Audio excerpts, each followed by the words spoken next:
now. And Fernando, if you can keep your eye on the participant list and continue to admit people, that would be great. Thanks so much. I will do that. Appreciate that. Okay, well, welcome everybody. Hope everyone's enjoying their October and chilly weather. I'll go ahead and kick us off with the presentation. So give me 1 second while I share the screen.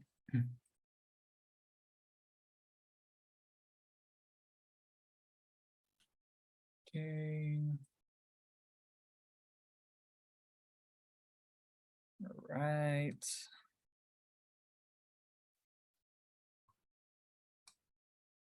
Oh. Okay, great. Thank you everybody for our meeting number 15. I'll turn it over to Grace real quick, and then she'll turn it back over to me, and then we can go ahead and start the meeting and discussion. Hi, everyone. So I'll just go through the first couple slides kind of quickly since you've seen them quite a few times by now. So for Zoom, if you can turn on your video if possible and mute when you're not speaking just to minimize background noise. Fernando said he can answer any technical issues. You can message him in the chat. So as a reminder, I don't think we have any members of the public, but the discussion will be with the steering committee. But if members of the public have questions, you can send them in the chat and we'll try to answer them by the end. And this meeting and the meeting's being recorded as a reminder. So ground rules, you guys have seen these a lot of times. The main gist is just kind of trying to give equal space for everyone to participate and to be respectful of one another, and that we all have different ideas and experiences. And if we're disagreeing, to be respectful or focus on the idea and not the person.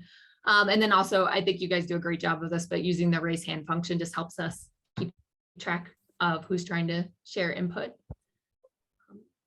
And then we can go to the next slide, son. Thanks. So before we go to the agenda, I wanted to thank you guys all for continuing to give your time and energy to this project and for pushing us to continue to improve the process.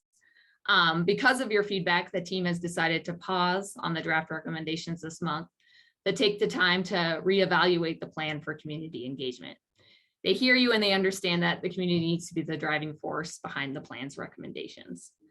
So for tonight, the goal is going to be to learn from our experience from the first two phases of outreach and to have a thoughtful discussion on how we can adapt our outreach moving forward.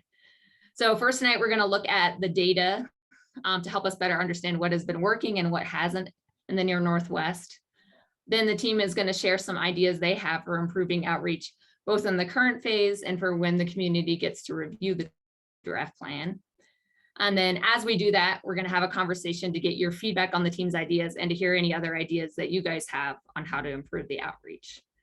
So that's kind of the plan for tonight. So then Sung, I think, is going to take over and kind of go over the kind of data we have so far on outreach. Yeah, thanks. Yeah, so for the next few slides, we'll just do a quick recap of phase 1 and phase 2 and just kind of our assessment of what we thought worked well versus some that maybe fell short and we can improve on or consider something different. So quick we'll go with that. Just a reminder of when we're talking about refinements, we're talking about two buckets. One of the short term of the current phase we're in of refining recommendations in phase 3. So we're here at the kind of at the latter half of it. And then in kind of more long term, again, looking more about the draft plan. So we'll still need to look at the schedule a little bit. We were a little bit ambitious of, when we might get the draft plan out. So depending on the adjustments we make to our outreach, that might get pushed back a little bit, but we're still working on the schedule to determine what that might look like. 1 second, my daughter is slamming on the door and it's kind of bothering me. So let me go fix that real quick. Hey, can you take her? All right, sorry. So just again, going over some of our traditional outreach for these couple slides. Highlighted in green are some things we thought worked fairly well. Orange, has worked okay and thought we could get better at doing. And green, something we haven't been doing or hasn't been as successful as we want. So I'll just go kind of top to bottom and explain some of these things. So I think overall our email list is pretty strong. We have over 1,000 people signed up. And compared to our other planning projects, I think it's kind of on the higher end of actually, in terms of building out an email list and getting people to sign up and meeting people kind of in pop-ups and getting them to sign up on our newsletter. I think that's going fairly well. One of the next one is, the participants in public meetings. So just as a reminder, in phase one, we had a lot of pop-ups and we had a virtual kickoff meeting. In phase two, we had many meetings, including virtual roundtables to talk about neighborhoods, to talk about topics, and also in-person workshops. So in total, though, and from all those meetings, we had only about 296 people participate. And it's been a kind of an issue we're addressing for our planning projects, just in terms of getting people to show up to public meetings for various projects as well. So that's something to flag. And I'm sure, that's been kind of the root and main concern by community members we've heard. I think one thing that's been going fairly well are also the online engagement. I think post-COVID, we've been relying on surveys more and opportunities for people to engage on their own time. So we thought that the surveys have been doing fairly well in terms of reaching people. And the fourth bullet here is showing the same thing about, we had over 1,800 comments from phase one through the online mapping tool. So something that was a little bit more interactive. And then we're also able to just reach more people by going to more events. So going to community meetings, doing pop-ups. So, even though that required going to more places, I think we're able to also reach more people, and maybe people that didn't really know about what planning is or what the Near Northwest Area Plan process is. So in addition to that, we had steering committee meetings. Another kind of traditional outreach over time for phase one, phase two, we partnered with CD1 to paper flyer every household or every home in the neighborhood to promote specifically the neighborhood workshops. But the neighborhood workshops themselves, at least in phase two, didn't have that much of a great turnout. So we don't know how effective the door-to-door firings were. We did have those 3 street campaigns. So as a reminder, the street campaign was an opportunity for the team to go directly out into the community to flyer again, to have stickers, to have yard signs around kind of different business areas, major streets, schools, and parks. It's hard to know how effective the street campaigns were. It could have been pretty effective in signing up for our email list for people that did that self-selectively. But one thing we did hear anecdotally was that the yard signs worked fairly well, and we ran into several people in meetings that came across our yard signs. I personally had emails, people taking picture of the yard sign and asking me about what the process is. And we also did some postings in Denver North Star, but again, it's hard to know, how effective that was in terms of outreach and getting people to meetings and such. Sung, we had a clarifying question. Leslie asked, do the number of participants in public meetings include stakeholder group members, or is it purely the public based on the sign-in sheets? I would have to double check with our Puma here, but I think it was including focused groups as well. No, maybe not. Brad shaking his head. I can double check on the numbers. Yeah, I think it's sign-in sheets. So, okay. Yeah.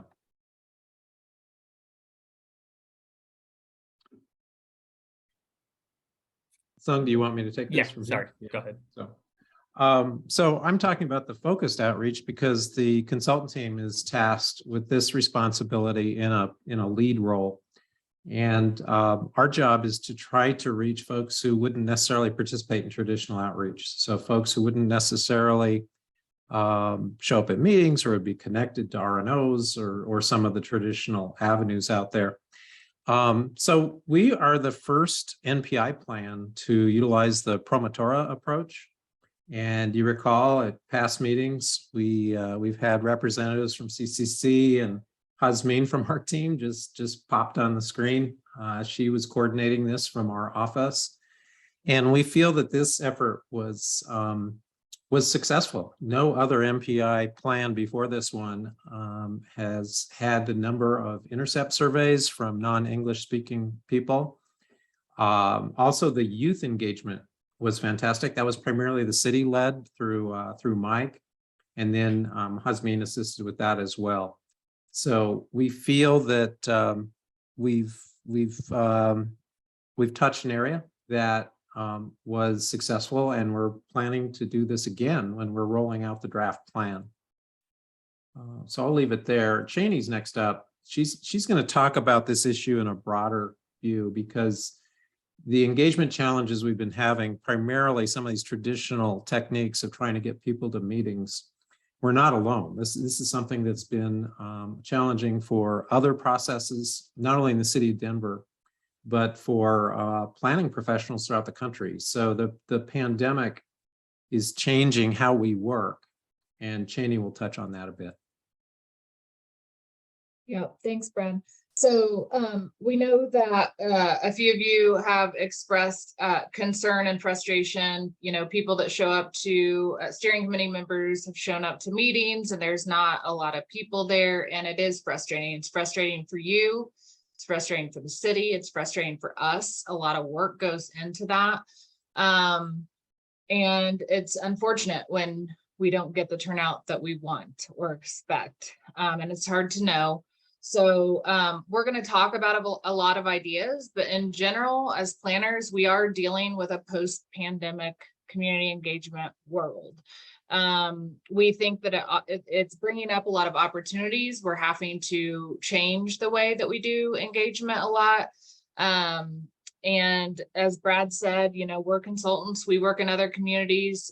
Speaking personally on projects that I've worked on post-pandemic, you know, online is definitely a better turnout than in person. I think just our worlds got a little smaller. We're all, you know, busy and taking on multiple, wearing multiple hats, jobs. So expecting people to show up at a meeting is difficult. So anyway, as maybe some of you have done, I also just kind of went online and started researching, like, is there any, you know, is there any papers out here? Are there any research that shows this yet? And although we're still sort of, you know, we're maybe post-pandemic, endemic, but still in that world, I did find one article that I thought was interesting. It's actually from Zen Building Dialogue, which is a local local publication in the architecture planning world, and it was written by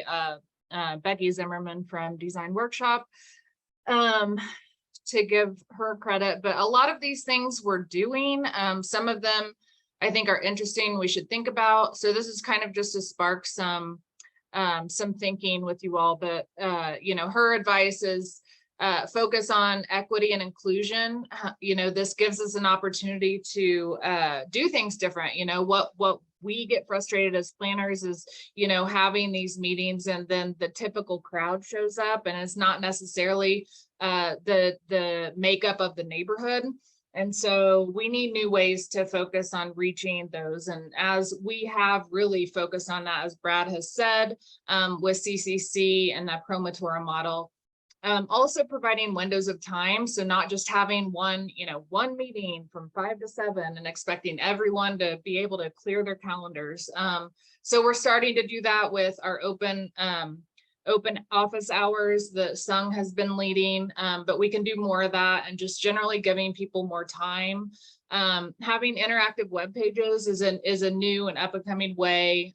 There's a thing called Story Map that is a interactive way to post information and get feedback live, so you can go to the website and interact with it.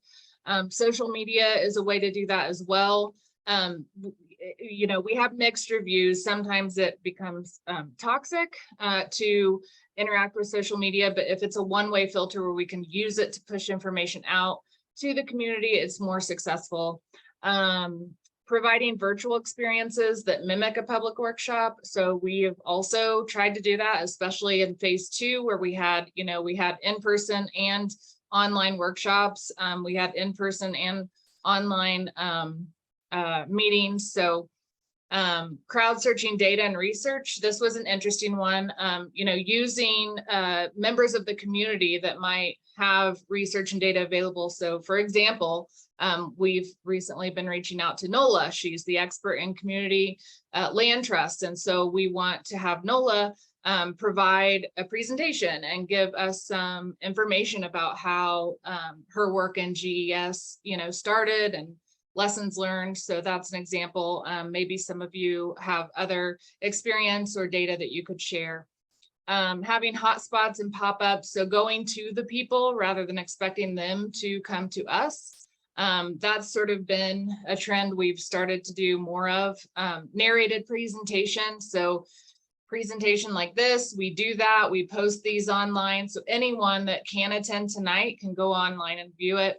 And then finally, using QR codes, we're all used to that thanks to the pandemic, and that's how we view menus at every restaurant now. So we know how to use them, and we should use them more. So this is just kind of a snapshot that someone has actually researched and written about, and we found was interesting. So we wanted to use this and provide it to you to spark some interest and ideas.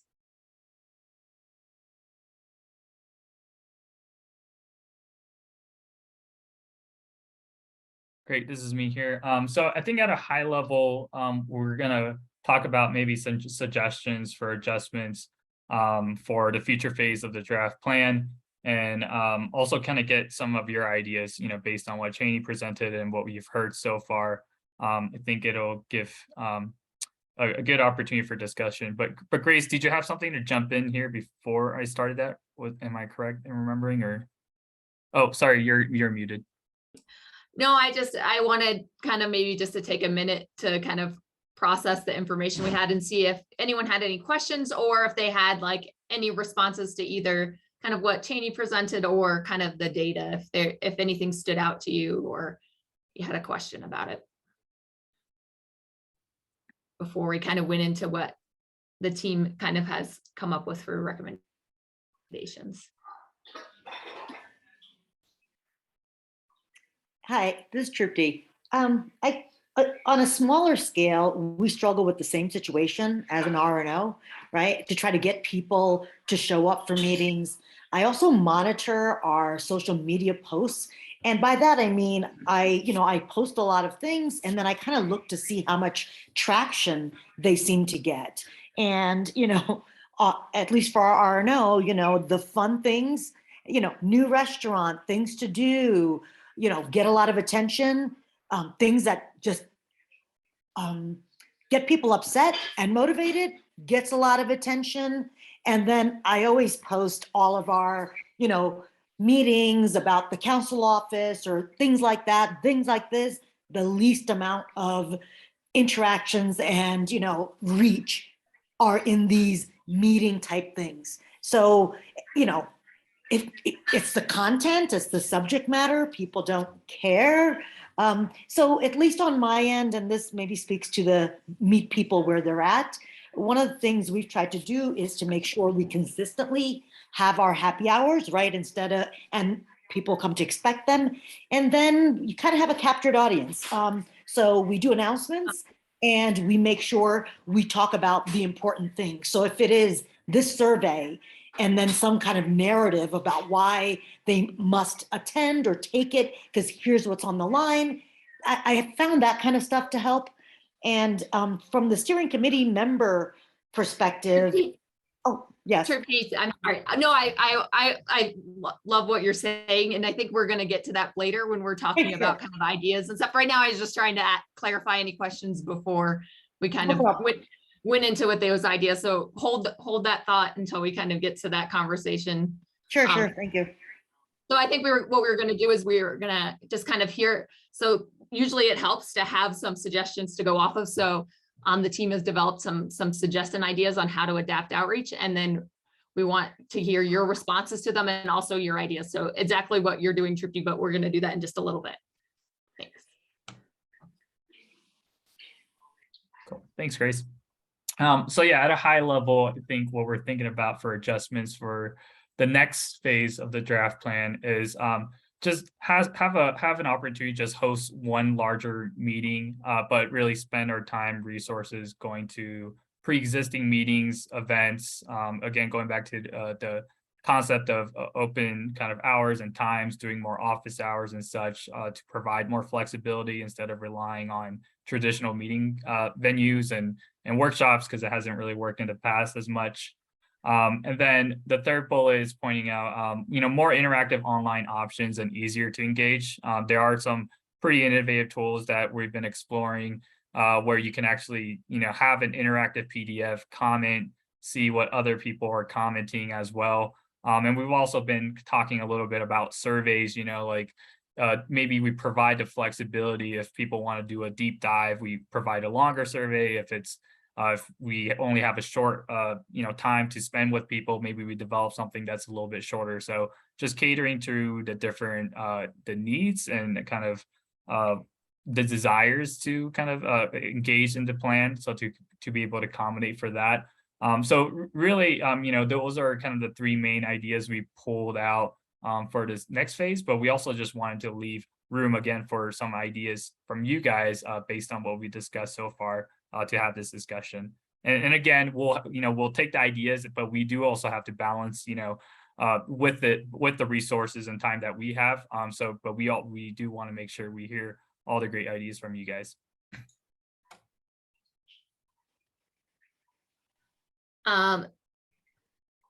There was a question about just like, about the data, I think. So maybe we'll ask that. So from Leslie again, she said, how many community events has the team been to this year? I think that was that on one of the slides. I think it was like 26. Is that right?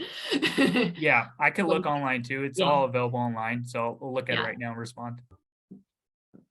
And I think that was on the slide. Was that right? I thought it was maybe on one of the slides, but I think it, so yeah, we'll look into that.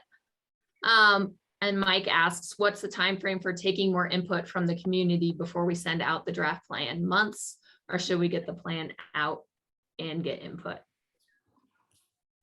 So is that? I just wanted to, so Puma and my firm Studio Steve, we also worked on the East and East Central area plans. So 2 area plans that happened at the same time in the city, and the city can speak to this too. I think that there is a common thread that more people start to become engaged once there is a plan. So once there is a draft plan, an actual document to respond to, we have seen that people start to come out. They start to get more interested, which, for better or worse, it is what we've seen. And so we're going to talk about what we can do to adapt to during our current phase. So basically right now, but right now the conversation, we're kind of focusing on that kind of next point when the draft plan is introduced to the community. So kind of right now, when you're thinking about thinking about this, we want you to kind of think of like during that time where the community is likely to want to give the most input when we release the draft plan, what types of adjustments could we make? And so I'm wondering, and I don't know if you guys, it's helpful to see the slide again, or if you guys remember mostly from what the slide of those 3 ideas that Sung presented. Are there, do any of you guys are ones that seem like that should help, that those seem like you feel like there's strength in those ideas of those up there, or ones that you have concerns about having impact?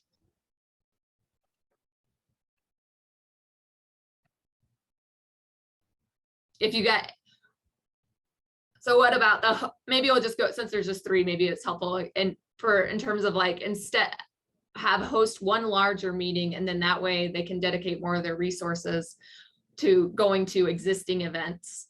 Like RNOs and pop-ups. Grace, you've got 2 hands up. You've got Bill and Okay. Lexi with hands up.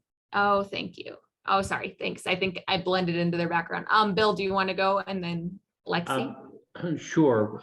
Relative to this list, I think the number one thing that I would really want to emphasize is making more use of the R&O meetings. I can speak to Sunnyside, and I think Tripti would agree with me, and I think others would agree that that can be used as a real focal point, and we haven't been using it as well as we could have. And I don't think so. To me, of all these, I think that's most important. I also think that there could be greater outreach to churches and service groups, the Elks Club and places like that. And then I also think that coffee shops are a place to go out and engage on and you might think to yourself, oh, that's a great idea, Bill, but where are we getting all the manpower, person power to be at coffee shops for hours and hours and hours over a period of time? And I guess that takes me to what I think is one of my greater points, is that speaking as just one steering committee member, I don't feel as though we're being utilized thoroughly. And I'll back up for a second because I want to fess up to being one of the people that have some critical comments about how the process is happening. I want to make sure that that's not misinterpreted as laying everything at the feet of the city and the consultants. I don't see an overly active steering committee, and I'd like us as a steering committee to step up and be more involved. But I think that requires that the city and the consultants expect more of us and ask more of us. At least for me, if you allowed me to pick the different places I could help, I'd be more than willing to roll up my sleeves, get involved in meetings, go out into the community and provide some person power. To me, I think of it as deputizing the steering committee. I think we could be better deputized to go out and be the person next to the chart explaining to somebody that doesn't understand the chart. At least I'd like to think that I could or that we could. So those are some thoughts. Thanks for sharing that, Bill. Is there anything that would what would help you better do that? Would it be like direction or like a toolkit? What kind of things would kind of help you better be able to do that? I think it's a matter of getting a specific assignment and then having somebody, one of you, spend a half hour or an hour just taking me through the nuances of what it is that I want to cover. I think of the charts that were used at the workshops.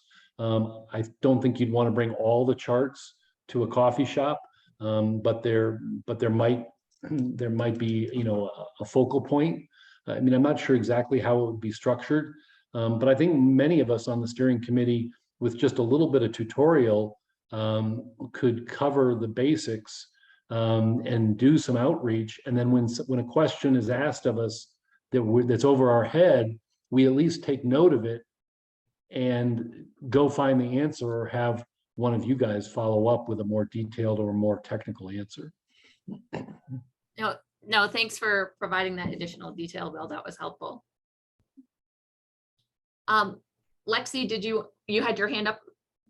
Yeah, I think I was just gonna say that I thought the second bullet about just, again, the R&Os and existing meetings, because then that's already a group of people that are signed up for something or planning on it. And R&Os are one thing, but I think all these neighborhoods have like a planning community development committee, I know in Highland, Tim and I are on that. And that is interesting because it just depends on the topic that's happening. So if there's a controversial rezoning or something, like our meeting could be 50 people from the neighborhood, and they are usually people that care about what's happening and they came out for a particular reason. But it's not like every month, but I think that's another like subcommittee of an R&O that really cares about planning. So there's the people on that committee, first of all, and we've been reporting back on a monthly basis, but you know, like it, depending on what's going on, maybe touching base on those sub, you know, PCD committees that are like, okay, what's going on in the neighborhood in the next month or two, like what's on the agenda? Because if there is anything controversial, like you end up getting a lot of neighbors out there, and then you kind of can structure the agenda of the meeting to say, oh, hey, we have this, you know, controversial subject at the beginning of the meeting, and then maybe we pop in and, you know, have somebody come in and do a little presentation with the captured audience of whatever. So, I mean, it is kind of a hit or miss thing, but I think that's where you get a lot of people, you know, people don't come out until something's like posted in the ground and says, you know, okay, this is going to be rezoned to something I don't want. And then you get everybody up in arms. And so I don't know, it is hard. And I mean, I think we're all, I mean, a lot of people on here I know are on multiple committees, especially Tim, I know, and and I'm struggling too. It's just hard to find the time to do all these different things. So while I don't disagree with what Bill said, you know, I don't know that I can volunteer that amount of time at this moment. But I think that was just something I thought of as the existing meetings are where you're going to get people that are already signed up for something. Versus I think it's really hard. I think there's a group of people that don't know what's going on. And then there's a group of people that know what's going on because they see the flyers or they see something online and they just choose to, I don't have time for that. Or, you know, like I couldn't participate in any of the meetings that were happening this past month because I was getting married and I had a bunch of stuff going on and I wish that I could have been, and I'm sorry that I wasn't there, but it's like life happens for people. And I think that's the big part is like you have a whole group of, I didn't know this whole process existed. And that's, I think, where the promotor is. And that is such a great way to be like, we're trying to get those people that just don't know, but there's a whole bunch of people that know and they just can't, you know, maybe for whatever reason that's happening, they just can't. So I think trying to capture the audience that are already there is definitely a good way to put some, the time and effort. No, thanks, Lexi, for sharing. And I think, Brad. I think like we're hearing people say like capitalize on where there's always already bound to be attendance. And like like both of you and Troop D talking about controversial things can often bring high attendance. Yeah. And then also it not only does that helps the participants participate because it kind of like lets them kill two birds in one stone and helps you guys kind of not be spread too thin too if you're already going to an existing meeting. No, and it's good to keep it in context of like what's realistic. So I have a few more people with hands up, so I'm just going to go across my screen. So I'll do Rebecca and then Ben. So we have a multi-neighborhood sustainability committee, and I know they've had someone come and talk about that. But again, because there's many things in our proposals that relate back to sustainability, how can we get them more involved? You know, maybe visiting another one of their meetings now that we're further along the line, or you know, seeing if they want to step up and spread the word as well. What neighborhoods? Well, it started in Highland, and I think Sunnyside's involved, and I think Jeff Park. There may be a few of them that are outside of our specific 4-neighborhood region. I don't know if Chaffee Park's involved, but you know, we decided to spread it out to more of this area to get more done.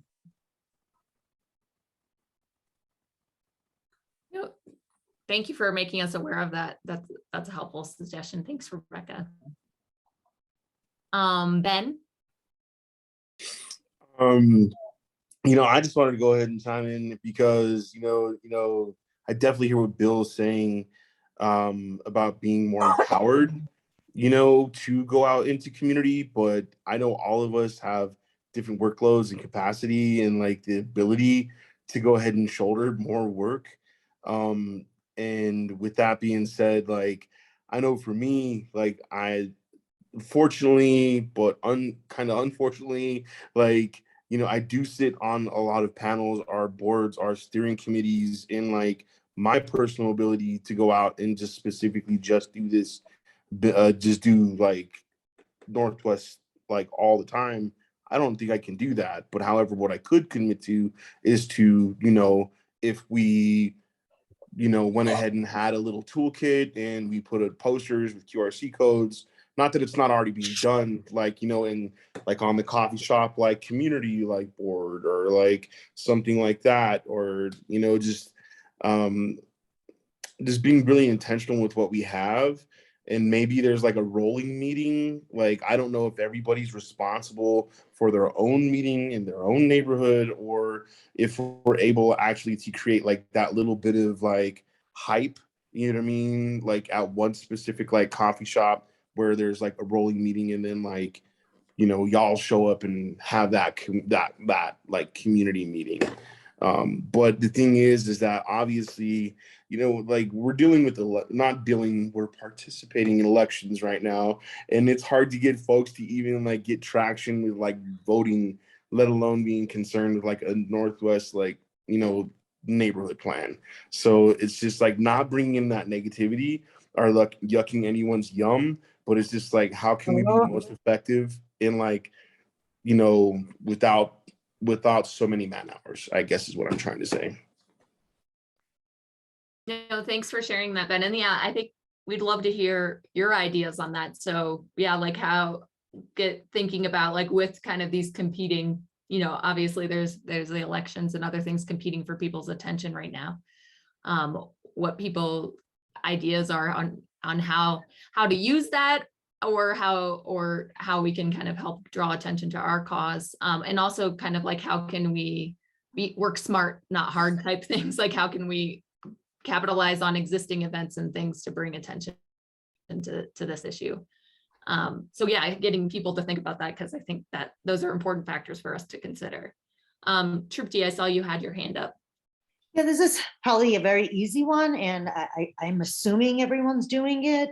But at least with an RNO, we have a platform, we have a newsletter list, we have Facebook, social media, and we have meetings.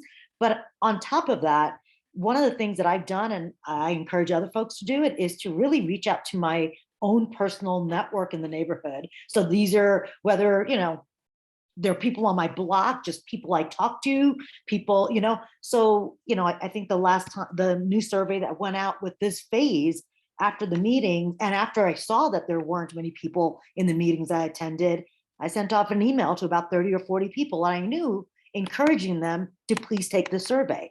And I think, without even spending a lot more time, and I hope that folks that were picked on this committee are the types who either have a platform or are trusted people in the neighborhood. I assume there were some of these types of, discussions, but to kind of leverage some of that. And, is everyone else kind of doing that right now?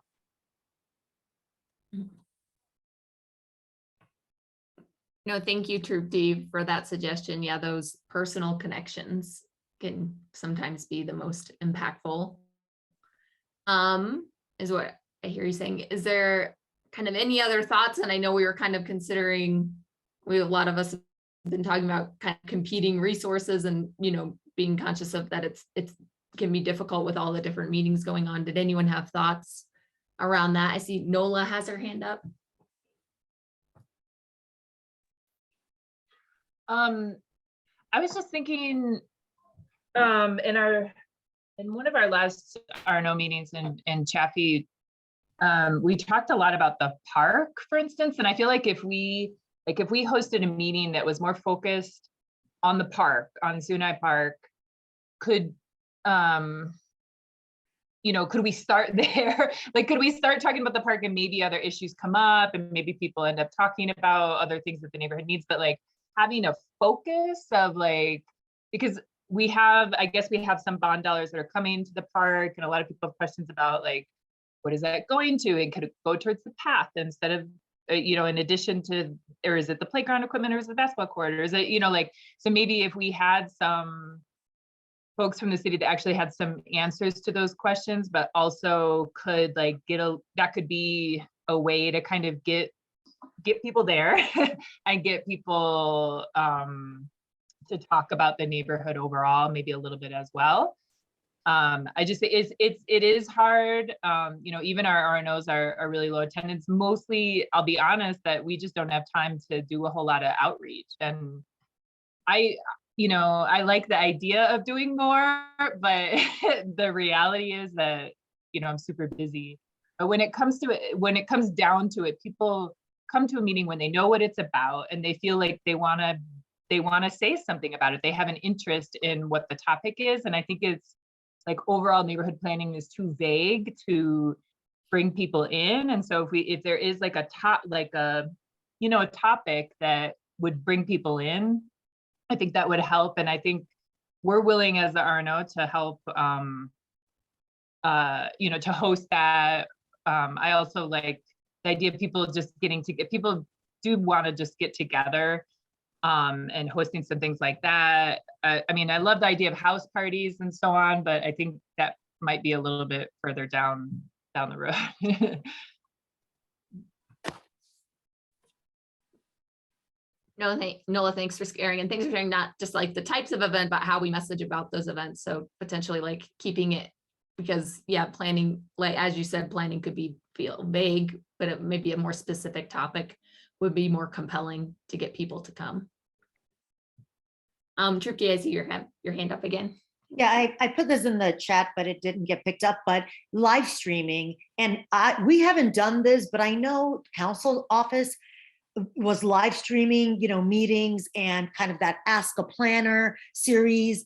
And I know I caught it sometimes, right? So, and we're doing this in the evening time where I think, folks might be done with work, surfing, Facebook, but I don't know whether it has value or not. So maybe even ask Gina whether they saw success in live streaming. And if they did, can we live stream all of our steering committee meetings or any virtual meeting on this topic? Thank you. And I can jump in, and yes, we did have some people jump on while we were live streaming. So we hosted them virtually on Zoom, and then the wizards in our office, which would have been Naomi, not me, the councilwoman can figure it out as well. I am the elder of the group. So I could not figure it out, but they did then live stream it on Facebook, and we did have people, because there are different people on Facebook versus on Instagram versus on our newsletter. So did we have hundreds? No, but we had a couple. And if you get 20 people that come and 3 came from Facebook, it's what, 15% or so. So thanks for bringing that up, Trupti. Thanks, Gina, for sharing your experience with that. That's helpful. I wanted to that some people have been making comments in the chat, so I wanted to kind of bring some of them up to kind of give folks an opportunity to kind of respond to them or share their thoughts. So Mike had brought up that steering committee attendance has seemed to have dropped. And so do we need to bring in more engaged members for the ones who have not been showing up as maybe a potential way to help us increase our reach? So I think that's an idea to consider. I don't know if anyone wants to respond to that. Thoughts for that? How many people are on the steering committee again? Sorry, I forgot. Is it like 25, 20? 4 or 5. I have the list, but it doesn't have numbers, so I'm trying to count. Oh, well, I know we did a one time, like where people dropped off towards the beginning and we replaced them, and I don't know. So I kind of lost track. So no, that is true. That in the beginning there was, like, when there was poor attendance, we spoke with those people and were able to determine if we needed to replace them with someone who was better able to participate. So maybe that's something to consider moving forward too. So is it like, sorry. I think, sorry about this. Fernanda, do you have that list or Sung? Yeah, I'm trying to pull it up. We said it in a previous meeting, but I literally have a memory of a gold. And it's 23. So how many people are on tonight? Is it like? Mike was a replacement and he has been very active. Fernando is taking attendance, so he should know. I counted 13. I can check. Yeah.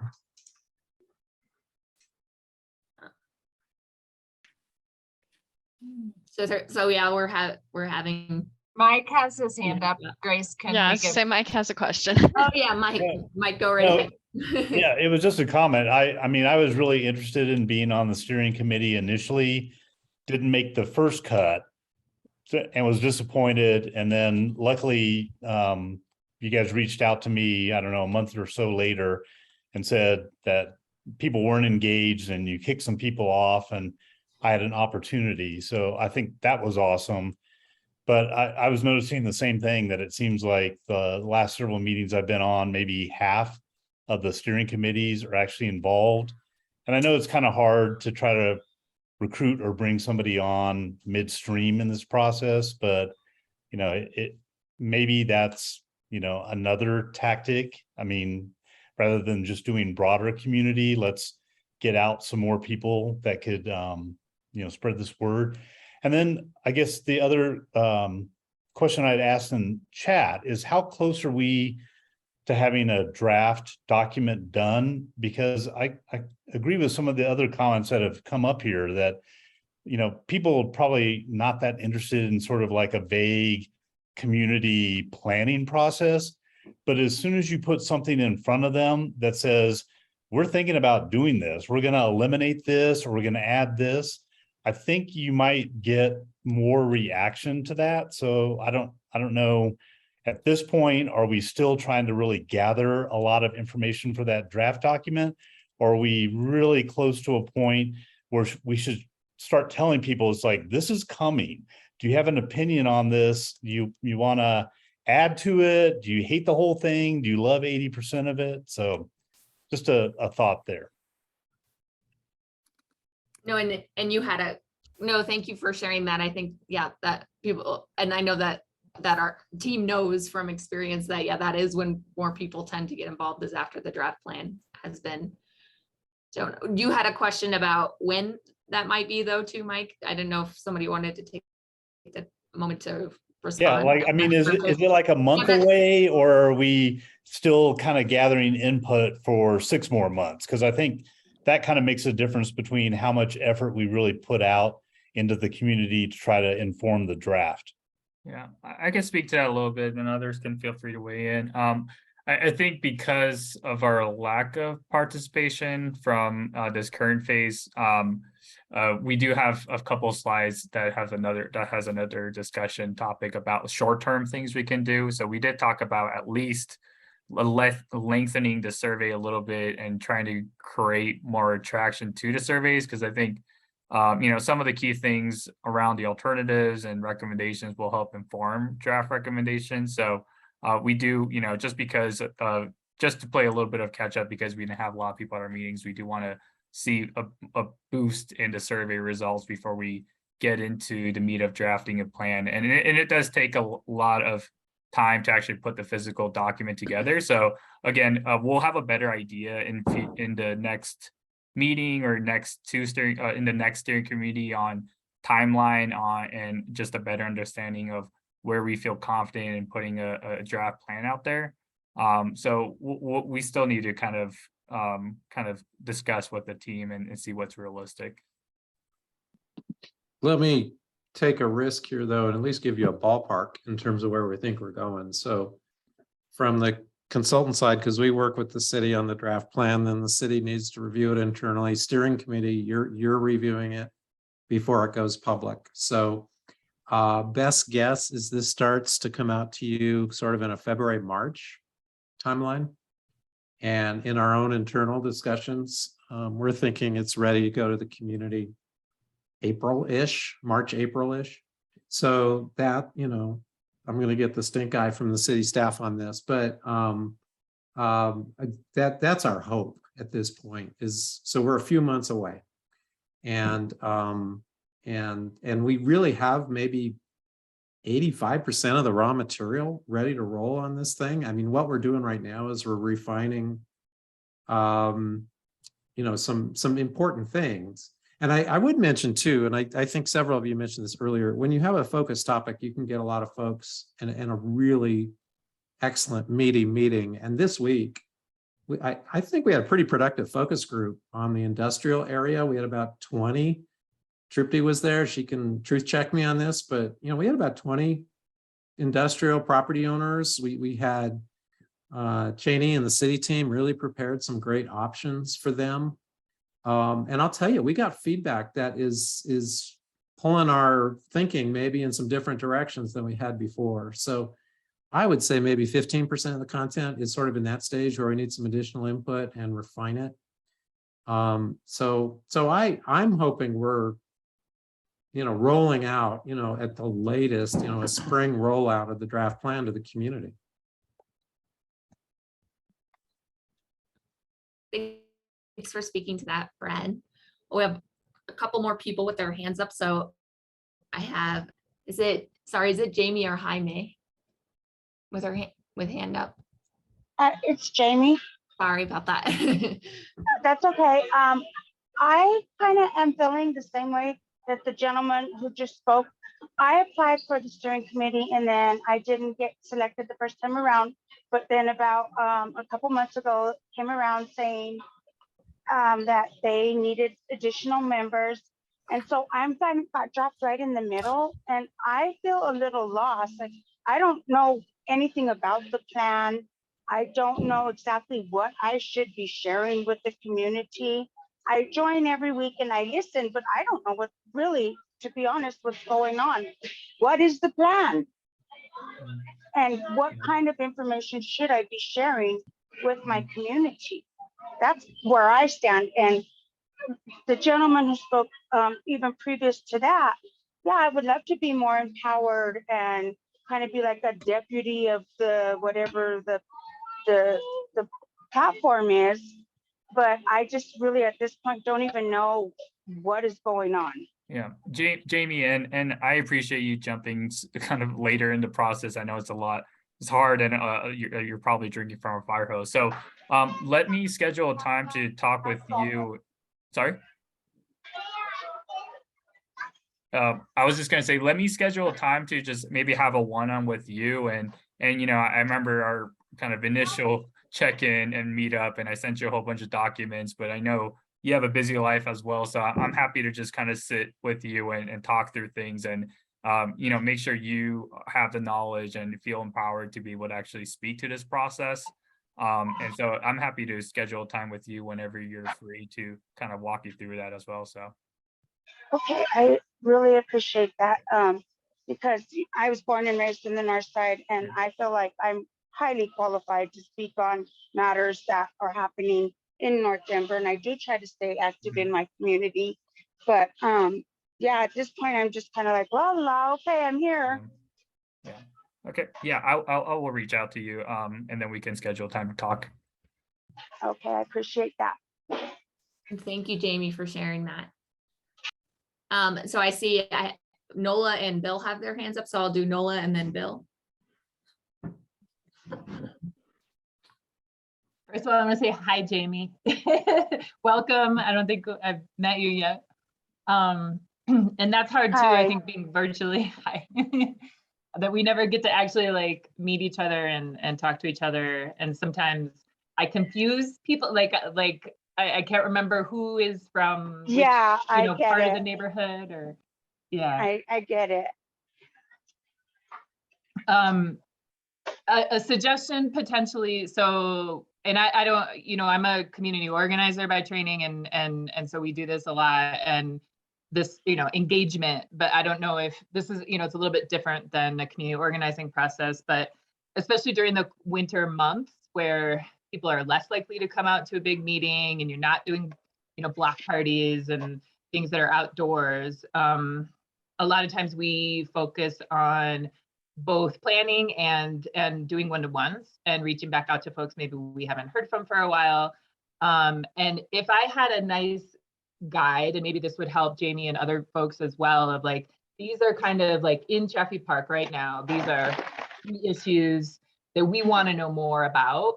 And I can, and everyone on the steering committee could say how many people of their neighbors they think they could talk to, but just go, and visit with 3-4 your neighbors and ask them those questions and write down the answer. Like I'm willing to do something like that, but I need a little bit more of a guide of what is the best information to be collecting right now. And but I'm happy to reach, to do some individual outreach.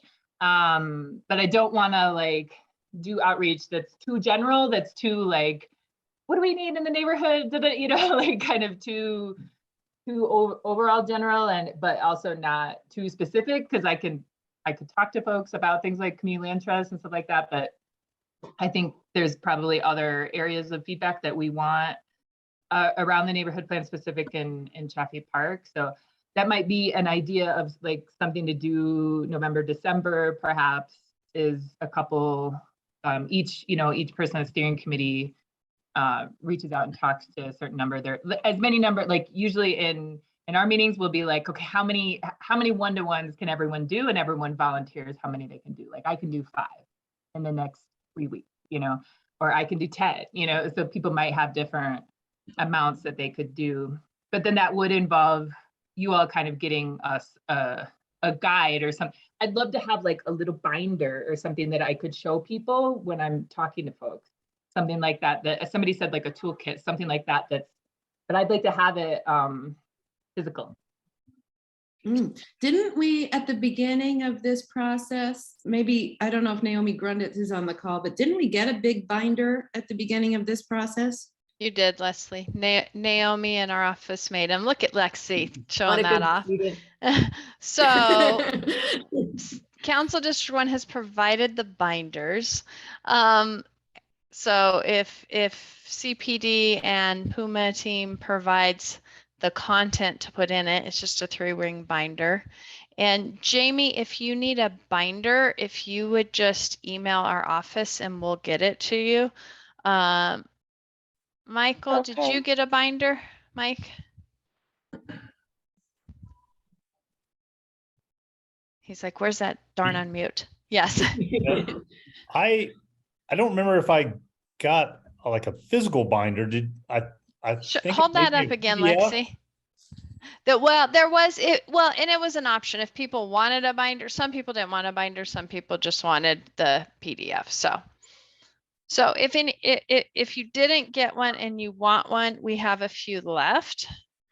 And we can arrange to get that to you. And I just threw our email in the chat. So Jamie, you can just binder the stuff that I received. I received a bunch of documents when I first came on, and if it's the same stuff that's in the document, then I don't need a binder. I don't want to kill it. Okay. Wonderful. Just real quick, going through it, I think it's super helpful for people who in different neighborhoods want to understand what like other neighborhoods, but from Nola's point, like it doesn't, like I think what would be helpful is like, these are the main issues we've identified in these neighborhoods and really get into more of that. Like this is just more for our purpose of just trying to get to know the different neighborhoods that maybe we're not familiar with, at least how I understand it. But I think now that we're already this far in, like these are the main top 5-10 issues in this neighborhood. And I think again, like looking at the, obviously Sunnyside Industrial is something that people are interested in, and like what other issues like the park and things that will drive people to be like, this issue is something I actually care about. Whereas you're just like this, oh, we're doing a neighborhood planning thing. It's kind of like people probably like just glaze over it and don't pay attention. But I think maybe like identifying those issues and having something a little bit more concise that that would help in these conversations. Lexi, you just hit the nail on the head. We've got to find topics that are going to engage people and excite people and bring people in. And the Sunnyside Industrial Area, Brad's comments were 100% accurate. That was a great meeting. Hats off to Cheney and Brad and Sung for the work and for the meeting and the content of the meeting. As far as the comments Mike was making, I felt exactly the same. I was very frustrated to be excluded from the steering committee initially and very thankful to get invited in afterwards. And I happen to know, and I don't know the other communities, but I certainly know in the Sunnyside neighborhood, there were at least 2 or 3 other people like me that were pretty frustrated that there wasn't room on the steering committee. And from what I see is asked of the steering committee, I think it could be much bigger. because you're not asking us to do anything more than be your sounding board once a month and kind of checking off on what you're taking to the community. And based on that, I don't know why 40 or 50 people with maybe 20 attending would be a problem. So I think there is a lost opportunity out there in the community of people that we're not brought on to the steering committee. I think there's still a bunch of them out there, even though Mike and I were lucky enough to be brought back in. Yeah. Thank you, Bill, for sharing that. And yeah, I'm reiterating kind of the importance of the steering committee role in having engaged members. Was there anything else, Bill, or was that kind of what you wanted to comment on with your hand up? Yeah. And Hasmeen, I saw that you had your hand up too, and I think Cheney was maybe going to speak to something as well. But yeah, just before we get too far into the conversation and it gets forgotten, I think Ben mentioned something very important, and what he was alluding to was, and correct me if I'm wrong, Ben, but we cannot move at the same pace at all seasons, especially if who we want to engage are, especially for our Latino communities, our more diverse communities, like it's the same organizers doing the same outreach and the same education for multiple things. And when we're pushing also for election literacy and we're pushing for get involved with this process, and then, what about this neighborhood? And it's also like food drives. A lot of those are happening right now for the holidays. I know a lot of organizers that are overworked because right now they're trying to fundraise to get people food and resources for the holidays, for Thanksgiving, for whatever it is that they celebrate. So I think even just internally as a steering committee and as sort of the planning team, I think being cognizant of that and changing our expectations to know that winter, just like nature, is a time to plan and collect our information and process it. So just kind of bringing that up to light. And I definitely hear, maybe we're saving our energy for more interactive and creative outreach, and specific is better. So maybe for the folks that are here on this call, if there's, I think there's a really big element of education with this process, right? There's an onboarding element if you're not a planner, but if there's certain things that you're more interested in, like say the built environment or any of these subjects, maybe mobility, maybe you choose to be a champion in that and you choose to come to just some of those events. Like, that there is specifically going to be a small group discussion that's either virtual and in person on that. And so you're going to go to that, and then you're going to invite to other folks that about it, and you can share information about that. So maybe what we start doing is, instead of everybody doing the same thing, you kind of choose what you want to focus on and what topic, and you start to champion that. Yeah, and also I hear you on the consider making the steering committee as big as possible and sort of treating it like a built-in working group or like a virtual sort of open house. And so whoever comes, and whoever doesn't, it's fine. But those are some of the main things that I'm just kind of hearing, and some of the different ways that I'm thinking maybe we can shift. thank you, Hasmeen. And yeah, I think a lot of people are talking about, being conscious of and working with the fact that people are divided and spread thin, and how do we work around that and with that. Cheney, I know you were asking to share your screen. Was there something you wanted to speak to?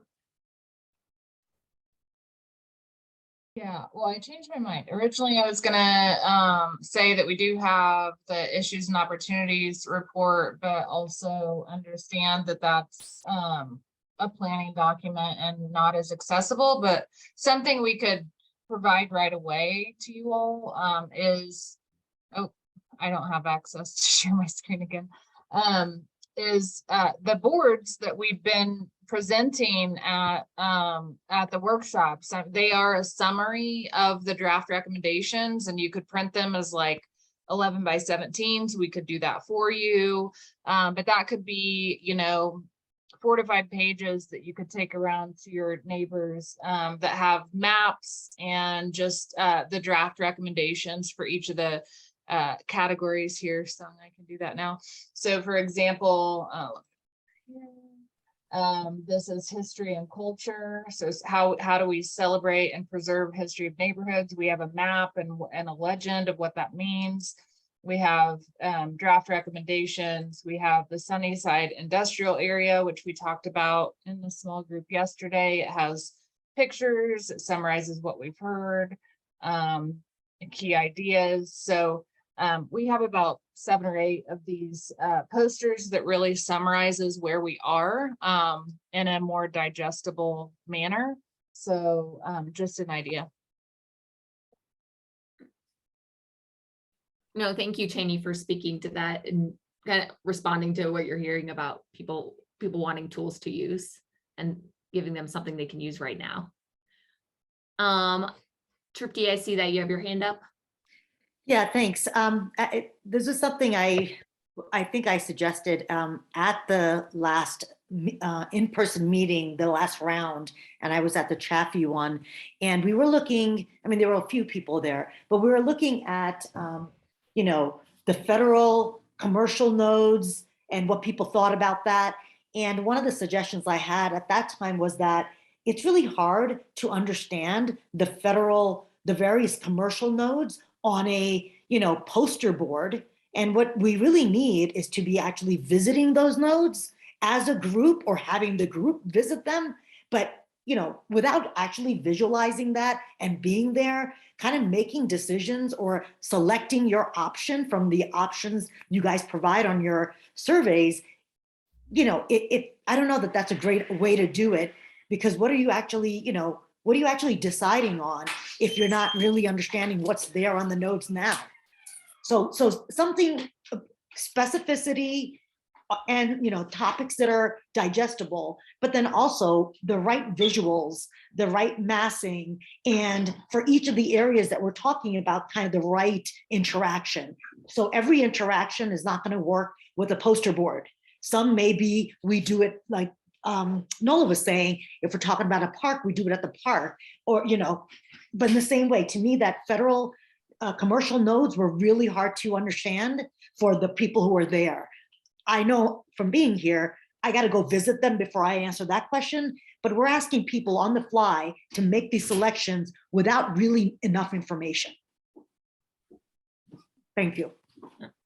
No, thank you for sharing, Tripti. And so kind of just thinking about how we're communicating and whether it's clearly received, and kind of thinking differently about different things. So not everything can be communicated the same way. Some things you have to see in person is what I hear you saying. I'm just I know somebody had a question about, like, can we do a mailer? I know that we're not necessarily deciding like how the plan will change. We're listening to recommendations, and there's obviously some feasibility to consider, but I know that there was a question about whether that a mailer was maybe done in another area, and asking if that was feasible for when the draft plan comes out. I'm trying to find it in the chat now, but. This is Leslie Twarogowski. It was Yeah. my question. I was watching the Ludi committee today present the East Area Plan for the Park Hill Golf Course, and they were mentioning their outreach, and they mentioned that they did get a budget to do mailers around that small area plan. And Councilwoman Amanda Sandoval, who I think has not joined yet, had a very pertinent question of, here we are in the near Northwest, can we get that similar funding for a physical mailer? Okay. No, thank you for clarifying that. And yeah, I don't think that she's on currently in terms of the budget question about that, because I know that'll be a consideration. Sung, did you want to speak to that? You look like maybe you did. No, I was just gonna say, I don't want to put Coral on the spot, but like, maybe provide more, is there some context about maybe the specific reason why there was the mailers? And I think you're talking about maybe the statistically significant survey questions. Is that where you're talking about, Leslie, or? I'm just asking about the budget that CPD had for outreach that seems to be higher on that small area plan than the near Northwest plan. And so maybe that might be the fundamental question that I'm asking is the budget so far for the near Northwest area plan outreach the same as other CPD projects, such as that small area plan for the Park Hill Golf Course, or the East area plan, or the East Central area plan? Are they all very similar? And then it's up to CPD how to spend that outreach money? Or are some funded significantly differently than other projects? I can speak to neighborhood planning initiative plans. So any plan like this, you know, the groupings of like 4 to 6 neighborhoods, the budgets for those are all comparable. And I don't know if this group will remember, but at one of our first meetings, you know, a year or so ago, we put forward a community engagement strategy, right? And those are the activities that we've been doing ever since then. Some are working well, others aren't. But that's how the community engagement budget is being spent, right? And we're talking about how we'd want to spend it differently. Maybe if things aren't working well, we adjust and spend budget on other things. So it's not so much a question of, do we have budget for a mailer or not? It's, we have budget, and do we choose to spend it on the mailer, or do we choose to spend it on other activities? We're spending budget now on like promotores, and you know, that's the first time we've tried that, and it's working really well. And it might be a model moving forward. But yeah, we could spend money on mailers instead. You know, in Park Hill Golf Course, they made that decision. But we saved a lot of money by going through the council office and having the flyers distributed rather than using US mail. It's a lot cheaper overall to do it that way than, you know, paying for postage. But so we've been trying to, you know, use similar techniques, but save money by not actually like paying for a stamp. Thank you for that clarification. I think the Park Hill Golf Course also included promontories as well. So maybe if we can look at similar outreach, and if we could see the number of people who came back to the East Area Plan or East Central Area Plan, the same way that you showed the numbers. I think the numbers that you showed at the beginning of this were for the near southeast area plan. If we could get an idea of the numbers of the plans that have passed East Area Plan, East Central Area Plan, and see if we're even in the same ballpark. And then also, like I said, for other outreach programs being done by CPD, in that case, you know, the small area plan for Park Hill Golf Course was not an NPI, but are they spending at an NPI level given that they're a smaller plan? Anyway, if we could get that kind of data, that would be fantastic, of other plans, and in the end, what their outreach numbers were. And then we can look at what they did. Did they have promontories? Did they do mailers? Like, I want to see the most successful area plan in terms of outreach. And then maybe that will help us determine where we spend the rest of the remaining money for CPD outreach. But to go back to Tripti, what you suggested, the Federal Boulevard bid is happy to have a big party, like at the Federal Bar and Grill at 25th and Federal, and we could walk around that node and check it out. We'd be happy to do that outside of the CPD outreach budget. But you know, we're the only bid on Federal, and we don't go all the way up to Chaffee and Sunnyside. So we would have to maybe locate business owners who'd be willing to do something similar, host maybe a walkabout, you know, one up in the Regis neighborhood or something to that effect. But we'd be happy to do that, Tripti, and whenever you want. Over. Thanks. Thanks for Thanks, offering Leslie. your time. So we did also want to talk about like adjustments to our current outreach that we could make as well, but I want to make sure, because I think this is obviously an important stage of outreach is when most people get their response. So I want to get any other comments, kind of people have our thoughts. I noticed Renee has her hand up. Tim does too. And, yeah. Thanks. Oh, okay, yeah, thank you, sorry. Oh yeah, and then maybe Tim, yeah, we'll do Renee and then Tim. And Tim, you might have had your hand up first, and I'm sorry, I think I missed it in the background. I'm sorry. Thanks, Grace. And sorry, I had a conflict tonight, but I had seen the agenda and really wanted to join this conversation. It's good to hear that the navigators are working and producing some outcome. The connectors at Quig Newton, we feel have really helped people to get engaged. And so, I wanted to call attention to those. If those are working, there's ways to expand those approaches. But I do want to say, like the connectors at Quig Newton, we had what we saw as half the budget that was needed. And so DHA personally doubled that budget to get the outreach that was needed, that we think that we'll need in the next phase. And so it's good that we're taking this time to see what's working and what we want to try. But I'm glad to hear we're going to take a good look at the budget to see if it's in the right places to achieve what this group wants to accomplish. And I was going to make another comment, but I'm going to wait and see some of the adjustments and the ideas first. So I'm looking forward to that.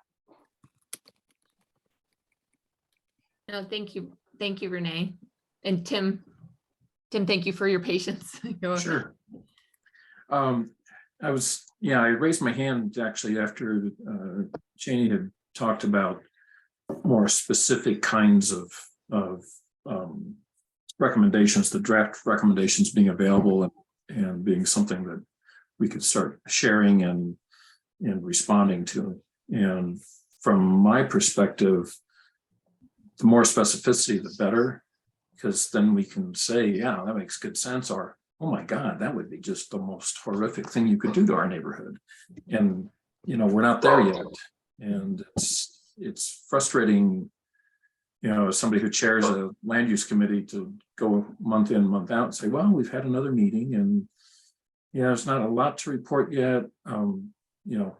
We've urged people to do the surveys, and we actually walked through the survey questions that impacted Highland as a group, and said, here's what we're seeing in the survey questions, that may give us some clues as to things that are going to be proposed in the plan. But I guess I'm ready to get on with things, and if we can move it along and continue getting input, that's great.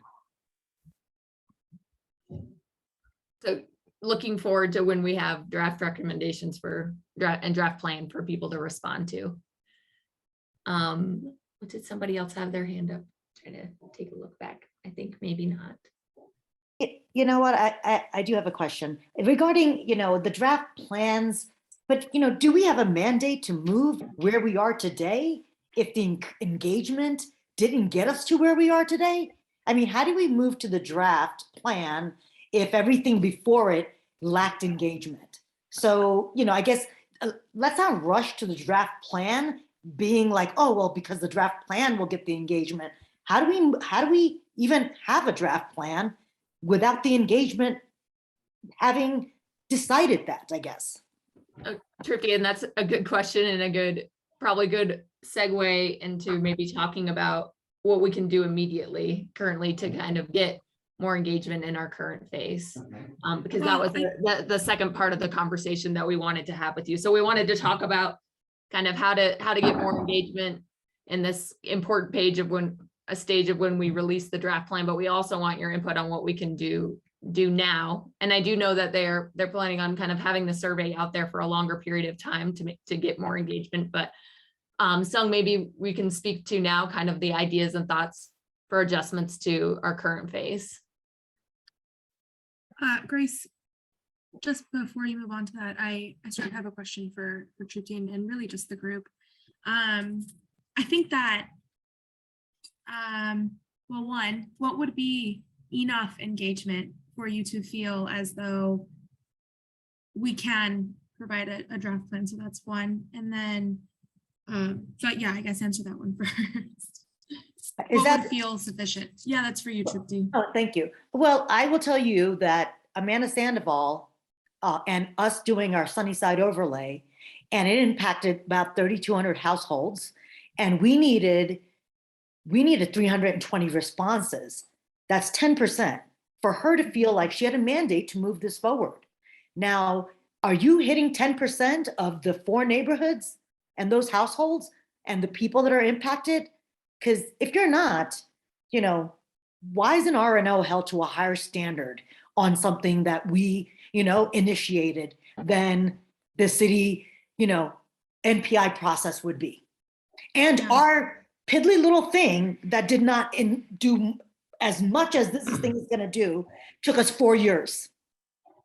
Now, Trupti, that's not a good thing, but I would like to understand, like, and back to you guys, which is, what is that percentage that is sufficient to say we have heard enough?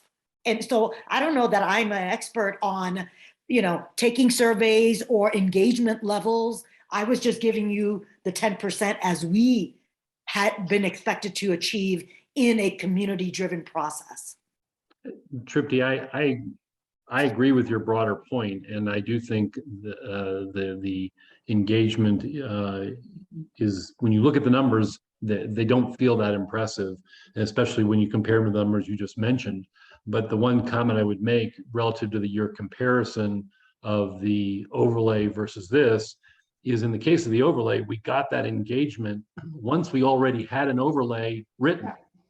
So to some degree, that's all that Tim is saying is, if we had a draft, then you'd have something to react to. And I think in some ways, the point you're making actually benefits what we're talking about. And that is that if we have a draft, then people have something to react to. It's not that we won't want their input.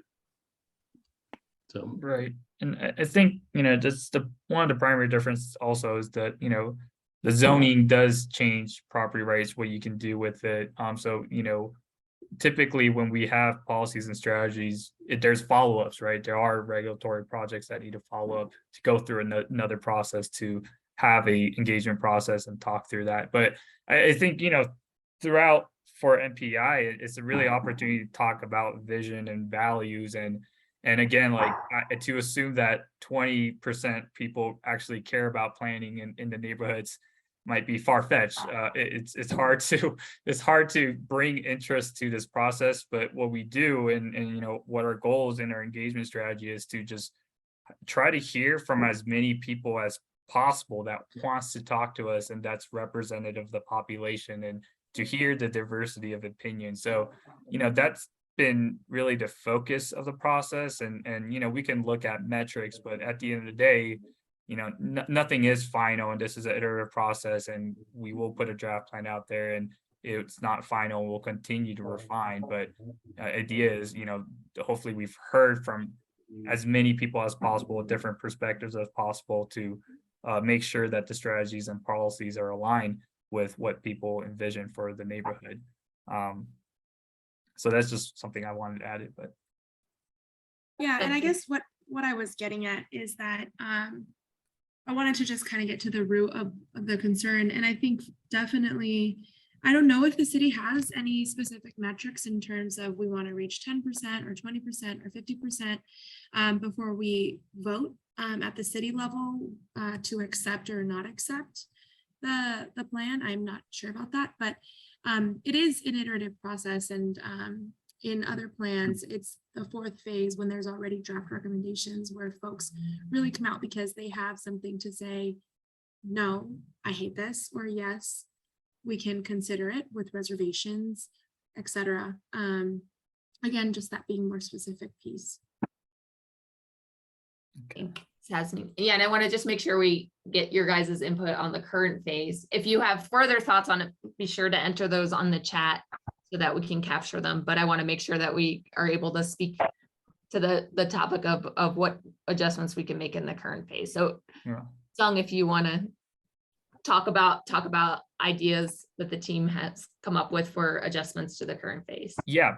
So I think all those ideas were great, and I think some of them some relate back to the short term that maybe you could revisit and look at the notes on. But the big idea for this current phase right now, again, is to make up for the lack of participation in meetings.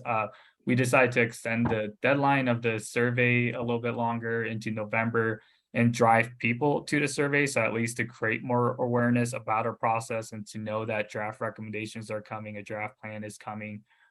So some key ideas we came up with so far is we think the yard signs do well in terms of driving direct participation and people to the website. We've seen a boost in response rates for at least the near southeast of surveys, and they're in a similar process right now and a similar phase of the project.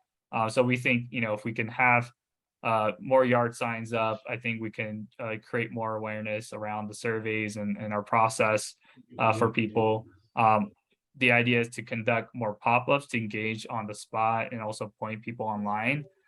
So I've been working with some of the Honey Sunny RNOs that have Halloween events going on. So we have something scheduled actually this upcoming week. And we'd like to hear from you what other pop-ups might be worth doing or considering. And then also working with schools to reach parents. We're working with Mike right now to get stuff on, parent newsletters. So he's working with schools as we start to do another round of youth engagement, but also think about how we can reach parents. The fourth bullet is personalized emails to follow up with past survey respondents. So we're able to identify who's taken our surveys from, phase 1 and phase 2, but maybe dropped off in this current phase and so we can follow up directly with them and try to kind of point to the survey as well. So in the short term, again, kind of throughout this upcoming month, this is kind of what we're thinking as adjustments for the current phase we're in, and just wonder, and I'll just leave it up to Grace here to facilitate the discussion. So kind of similar questions to the last time I did. There were a couple of comments already about, is there a specific deadline, Sung, for the survey closing? I think you said, did you give a specific date, November? We haven't discussed specific, but I think we've been generally saying through Thanksgiving. Okay, yeah. Tim was just feedback was that people sometimes work better if they have a deadline to finish by. And then that was just another question. Okay, and so, yeah, so we have kind of the similar questions of what adjustments of the ones we've recommended, are there things that you see as being particularly effective or that were a good change to make, or ones that you have concerns that won't be effective? Can you put them on the screen so we can remember what we're talking about? So we had the more yard signs of extending the deadline first, and then more yard signs with involvement from the planning team and steering committee members, more pop-ups, working with schools to reach parents, and personalized emails to follow up with past survey respondents. So those were the suggestions we have. Were there, of these suggestions, are there ones that people see as being kind of most helpful? Just so we kind of know, are like, if you're generally in support of it, or are ones that you have concerns of not being effective. Grace, there appears to be a lot of traction for an idea in the chat. Okay, yeah. Thanks.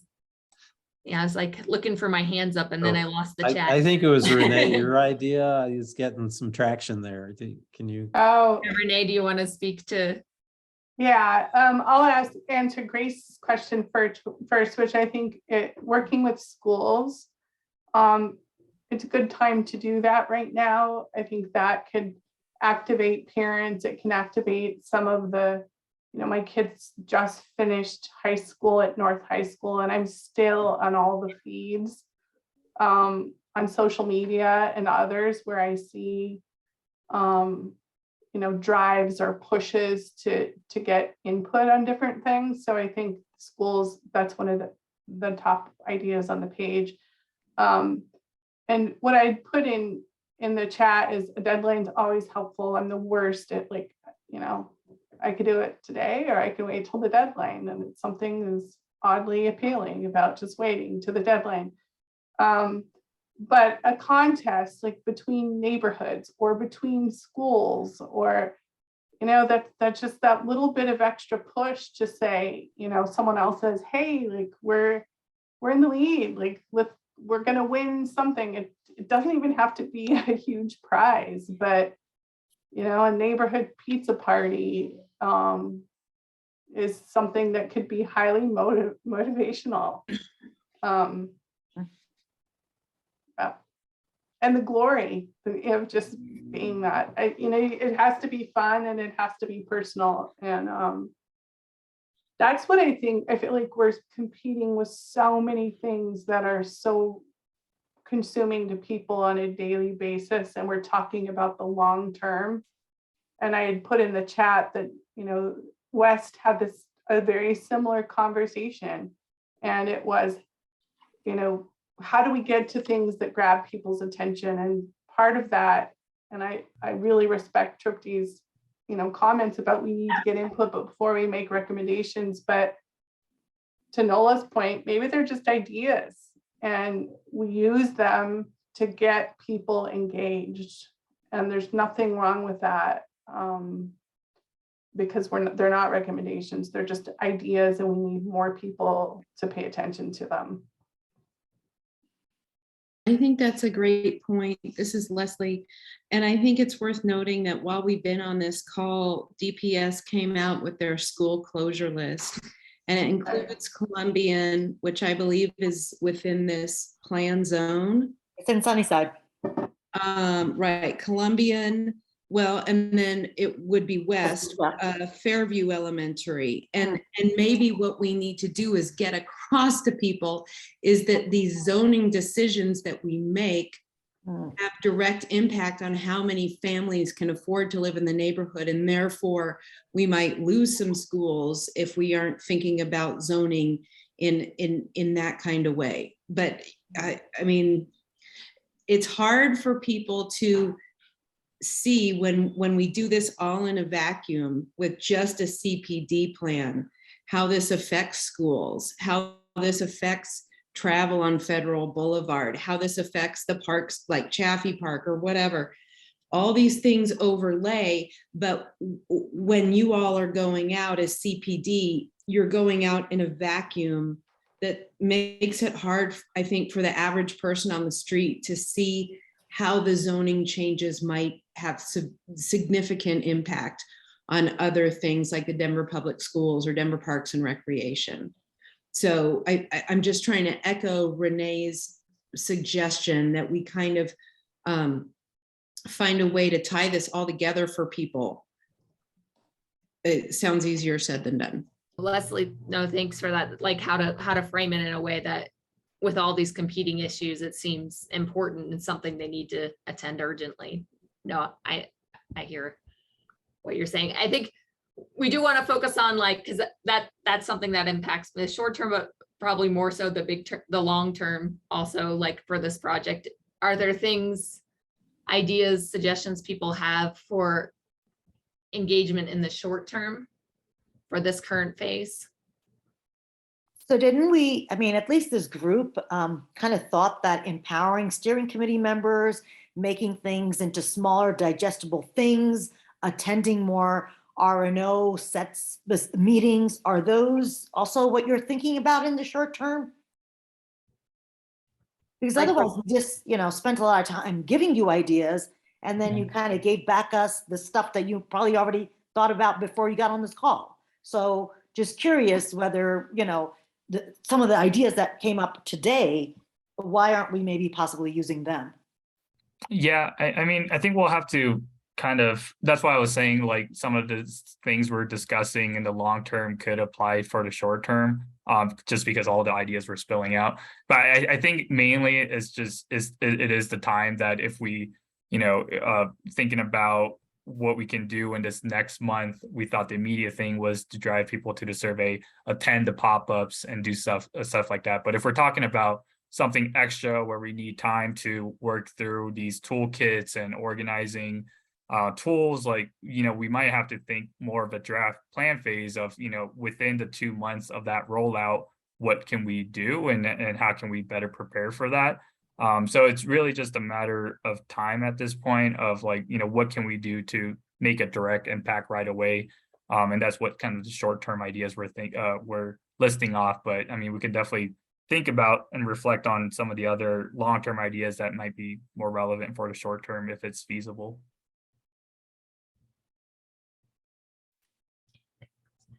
No, thanks for clarifying that. Yeah. So yeah, we're hearing what you're saying, and we want your input also on like, what can we do right away? Knowing that some of the things you suggested, some of them could be implemented right away, but some would take longer to implement.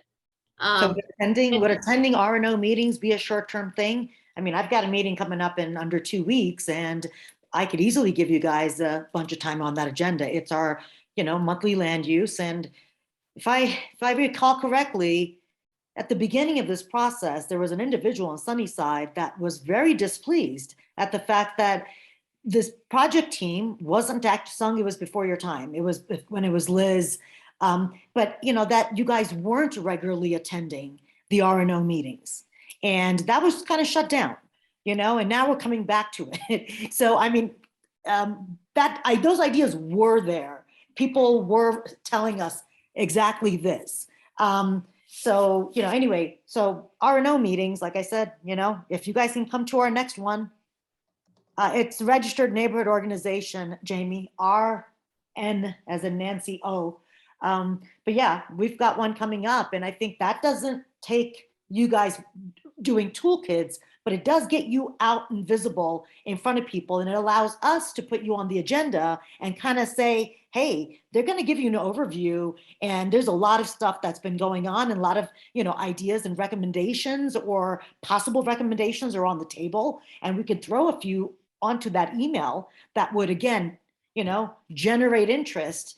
But that seems like it should be a short-term thing, because there's probably one in every, at least most of the RNOs going on within the next 3 weeks. Thank you. No, thank you for sharing that, Trippy. And Sung, is the time frame for short-term is it when kind of the survey closes around that same before Thanksgiving? Is that what you're thinking short-term? Yeah. Yeah.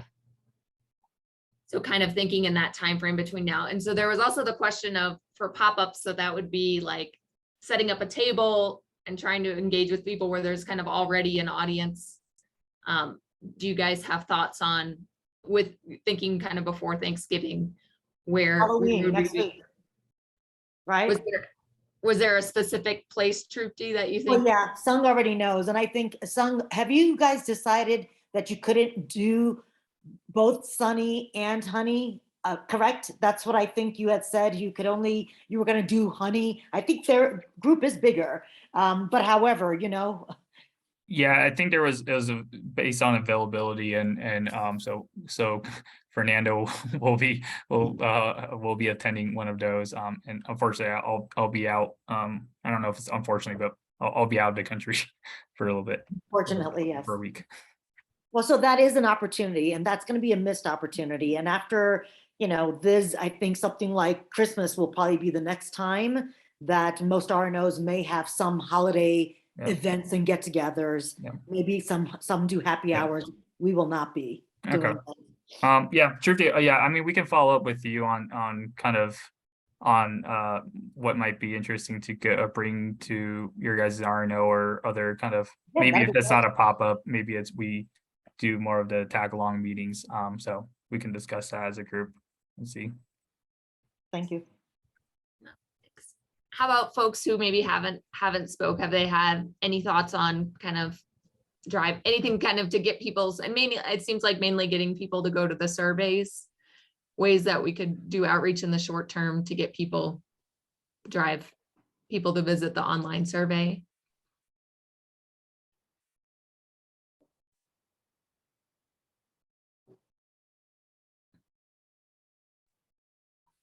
Pay them. Yeah. Have a contest every 50th survey taker wins Oh, something. It could even be coffee. Could they be put on like iPads and like have like one or two people at certain locations, like where you know there's gonna be people, like, I mean, Funky Flame is a perfect example at 44th and Zuni, they're a pop-up, and every time I drive by, it's like a line. They make breakfast sandwiches and literally in a parking lot, but they have little chairs, and when is their closing party? I think Trip to You, it was. It in is the- actually next Sunday, and I asked them whether they'd be okay if a city, committee could put up a table for important issues, and they said yes. So that was the one thing that I thought would be a good spot to go to. Radiator is another one during our pet parade, but Funky Flame's actually even better because people order their food and then they have to wait.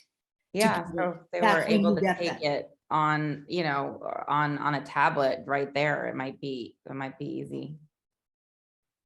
No, thanks, Lexi, for that feedback. Is it for the pop-ups? Is that kind of what the format would look like? Or I'm not sure if that's been thought through. Or just a QR code on a piece Or of paper QR that code, they yeah. could go home with or something. I don't know. Yeah. Yeah. I think you could hand out, I mean, to my point of naming who we want, people want to feel like their input is special. And so I like that idea, Lexi, of just like we had cards that say, bikers, parents, park enthusiasts, and a QR code. Like it's a little bit intriguing, but you're sending someone home and they can scan it.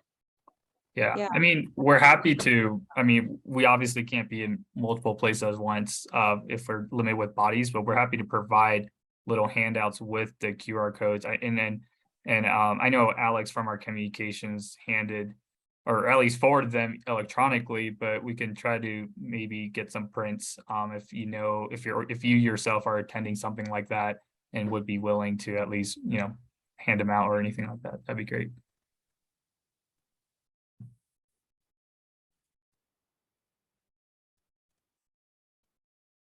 Lexi has your hand. I think I don't know if I'm speaking to everybody, and I'm sorry. I sometimes I feel like emails get lost, and I try to make sure I catch up on everything, especially if I'm out of town. But I think it might be helpful after this meeting to have like you said, okay, this went out, or like this is where you can get a yard sign, or maybe just like a little summary of like, hey, these are the flyers, and you can print them at home, or you can contact this person to get this. Because I agree, like I could go, if there was a little card or something I could print out at home or pick up some, and then I can give them to neighbors, or if I'm on a walk and I run into somebody, or I go to Funky Flame and or somewhere else that is less of a bigger get together, that I think maybe recapping things that might have been sent in the past that that might just be helpful as a refresher.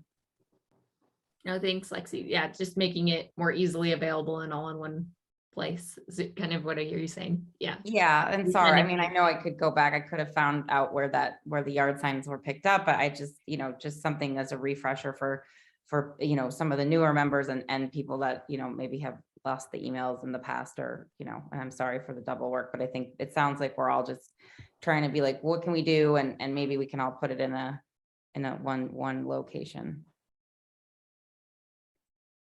No, thanks for that feedback, Lexi. I'm just going to jump in real quick. Lexi, don't feel bad, because just last Thursday, I asked, do we have yard signs left? Where are the yard signs? How do people get the yard signs? So You guys have been great, all of you. So don't, yeah. I don't think anybody should feel bad. And just, if you have questions, reach out. I think Sung is our main contact. And if he doesn't know the answer off the top of his head, he'll find the answer. But I think just the more you ask and bug people, then that's how we get answers. But I literally just asked that same question last Thursday. So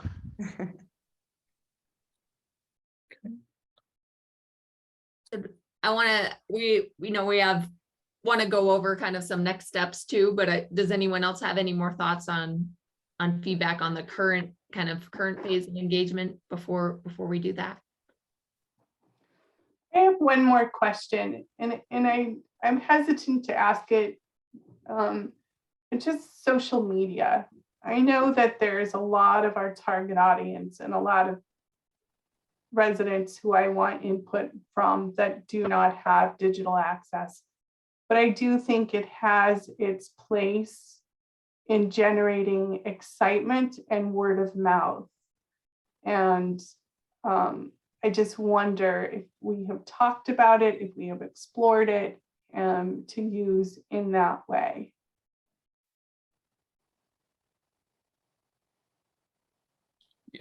Yeah, I mean, we've discussed kind of next door and just, saying, this is these are the surveys, this is happening, and just make it like a one-way communication, so we're not having it back and forth with neighbors, but at least making that known.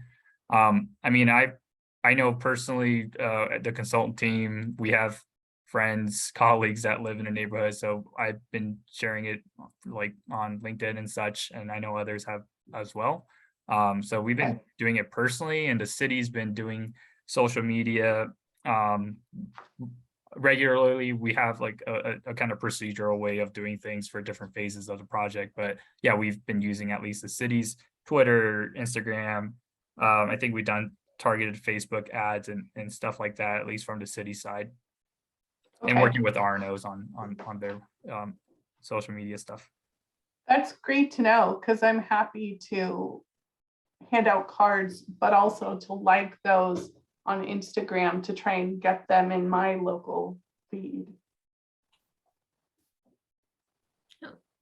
Thanks, Renee, for bringing that up about social media. So I see Trupti and Ben have their hands up. And maybe we'll just take your 2 comments and then maybe move on to kind of our next steps. So Trupti, did you want to go? Sure. On our steering committee meetings where the public is, allowed to be on, but, not engage. 2 questions here. How many people have been joining ours? And maybe they were joining more of them in the beginning, and I'd like you to, find that information. But what if on these types of meetings, we allow half an hour for public engagement? Meaning, are we missing people who get turned off by just listening and not actually being able to ask questions? I'm just wondering if there's a pool of people out there that we may have turned off because of that, assuming that pool wasn't just a couple. So I don't know, but just again, trying to make sure that people feel like they're important enough and your time is important enough to show up to listen, then maybe their questions are important enough to ask. Thank you. No, thank you for sharing that, Trupti. I know it's been pretty minimal public involvement. I feel like, but I don't know the exact numbers. I know it's only been, I think I can only remember maybe 1 or 2 people having tuned in throughout the whole process, but that's not just me remembering. But thanks for the idea. Ben, I want to get to you before we kind of just go over our next steps. No, just the only thing that I was just like, just thinking is that you've already said that there's city like departments that were utilizing like their social media platforms.